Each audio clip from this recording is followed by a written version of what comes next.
ভারতের জিডিপি বৃদ্ধি পাচ্ছে, সরকারের রাজস্ব বেশি, কিন্তু মধ্যবিত্ত শ্রেণী খালি হাতে রয়ে গেছে। ভারতের মধ্যবিত্তরা ধীরে ধীরে বুঝতে পারছে দেশটার সরকার তাদের চাপ দিচ্ছে। শহরে বসবাসকারী মধ্যবিত্তদের ব্যয় করার জন্য টাকা নেই। মোদী সরকার তাদের উপর এত বেশি কর আরোপ করেছে যে হয়তো তারা আর মধ্যবিত্তও নেই।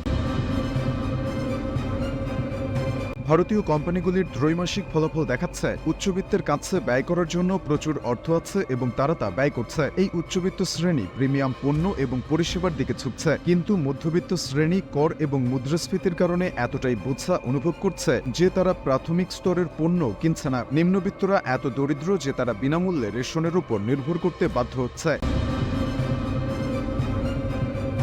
তাহলে প্রশ্ন ওঠে, কেন এটা হচ্ছে? ভারতের মধ্যবিত্ত এবং নিম্নবিত্তরা কি বোকা? তারা কি কাজ করতে পারে না? তারা কি কাজ করতে চায় না? তারা কি পরিশ্রমী নয়? যদিও ভারতীয় সিইওরা তাই বিশ্বাস করেন। এই বিশাল কোম্পানিগুলির সিইওরা দাবি করেন যে ভারতীয় কর্মচারীরা অলস, তারা কাজ করতে চায় না। তাদের মতে মানুষের সপ্তাহে ৭০ ঘন্টা কাজ করা উচিত। কেউ কেউ ৮০ ঘন্টা চায়, কেউ কেউ ৯০ ঘন্টা পর্যন্ত বলে। তাদের মতে তুমি যে দরিদ্র হয়ে উঠছ তার জন্য দোষ তোমার। কিন্তু এটাই কি সত্য? মোটেও না, সত্য ঠিক বিপরীত। বাস্তবে ভারতীয় মধ্যবিত্তদের ব্যয় করার জন্য টাকা নেই, কারণ সরকার এবং এই বিশাল কর্পোরেশনগুলো তাদের আয় কেড়ে নিচ্ছে।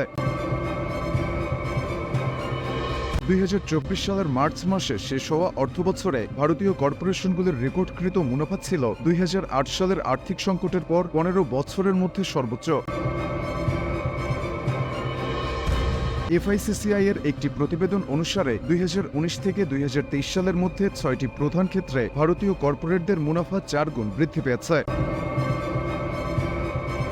গত ৫ বছরে ভারতে প্রতি বছর গড়ে ৫.৭% হারে মুদ্রাস্ফীতি বেড়েছে, কিন্তু বেতন এই হারে বাড়ছে না এবং ভারতীয় সরকারও এটি স্বীকার করে। একদিকে ভারতীয় কোম্পানিগুলি প্রচুর লাভ করছে, অন্যদিকে তারা কর্মীদের বেতন বাড়াচ্ছে না। ২০১৯ সালে মোদী সরকার কর্পোরেট কর কমিয়েছে এবং কোম্পানিগুলিকে বেশ কিছু সুবিধা দিয়েছে। বর্তমানে ব্যক্তিদের কাছ থেকে সংগৃহীত আয়কর কর্পোরেট কর আদায়ের চেয়ে বেশি। ভারতের ৩%-রও কম মানুষ আয়কর দেয়, কিন্তু ভারতের সমস্ত কোম্পানির তুলনায় এই ৩% মানুষই ব্যক্তিগতভাবে সরকারকে বেশি কর দিচ্ছে। ডক্টর মনমোহন সিং এর সরকারের সময় মোট কর রাজস্বে কর্পোরেট করের অংশ ছিল ৩৫%, কিন্তু এখন মোদী সরকারের অধীনে এটি মাত্র ২৬%। এই কোম্পানিগুলি অসংখ্য সুবিধা পায়, কিন্তু তারা তাদের কর্মীদের বেতন বাড়াতে চায় না। এই বিশাল কর্পোরেশনগুলো সরকারকে কিভাবে প্রভাবিত করে? ১৯৮২ সালে ভারতের শীর্ষ ১০টি কোম্পানির মধ্যে ৬টি ১ টাকাও কর দেয়নি। এগুলোকে শূন্য কর কোম্পানি বলা হয়। এত কর দেওয়ার পরেও ভারতীয়রা কি পায়? নদীগুলো পরিষ্কার নয়, বাতাসও নয়, রাস্তাঘাট বা ফুটপাতগুলিও ভালো অবস্থায় নেই, খাদ্য সুরক্ষার কোনো মান নেই, বেশিরভাগ শহরে কোনো সঠিক গণপরিবহন ব্যবস্থা নেই। আমেরিকানদের মাথাপিছু আয় $৮৬,৬০০, প্রায় ৭৫ লাখ রুপি। যদিও ভারতে মাথাপিছু আয় $২৭০০, যা কিনা মাত্র ২,৩০,০০০ রুপি। আমেরিকানরা ভারতীয়দের তুলনায় ৩২ গুণ বেশি আয় করে, কিন্তু উভয় দেশের আয়কর হারে খুব বেশি পার্থক্য নেই। আয়ের ৩২ ভাগের ১ ভাগ থাকা সত্ত্বেও আমেরিকানদের তুলনায় ভারতীয়রা পেট্রোল ও ডিজেলের দাম বেশি দেয়।